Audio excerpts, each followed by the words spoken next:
بسم اللہ الرحمن الرحیم۔ میرے پاس میری ایک جاننے والی کا میسیج آیا، وہ ان کا کہنا ہے کہ اگر سسر جو ہے وہ اپنی کمائی میں سے بہو کو کھانے سے صاف منع کر دے، لیکن پھر بھی اگر بہو جو ہے نا چھپ کر یا کسی طریقے سے وہ اگر اس کی کمائی میں سے کچھ کھانا وغیرہ کھا لے تو کیا یہ اس کے لیے حرام ہوگا؟ اس کا کیا حکم ہے؟ اب کیا کیا جائے؟ دیکھیں، اگر مال جو ہے وہ سسر کا ذاتی ہے، اس کی کمائی کا ہے اور اسی کی ملکیت اگر ہے، اور انہوں نے واضح طور پر اس چیز سے منع کیا ہے کہ میری بہو جو ہے وہ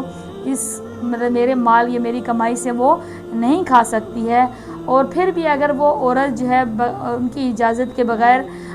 اس میں سے کھا لیتی ہے، چاہے وہ چھپ کر کھائے یا کسی کے سامنے کھائے، اگر انہوں نے صاف الفاظ میں منع کیا ہے اور بہو پھر بھی کھا لیتی ہے تو اس پر اس کو توبہ کرنا چاہیے، کیونکہ یہ اس نے گناہ کا کام کیا، یعنی ایک بندے کی مال جو ہے آپ نے اس کی بغیر اجازت کے کھایا، تو جبکہ اس نے صاف انکار کیا ہے پھر بھی آپ اس کے مال میں سے اگر کھا رہی ہیں تو آپ گناہ گار ہیں۔ اللہ تعالیٰ سے توبہ و استغفار کریں۔ البتہ اگر سسر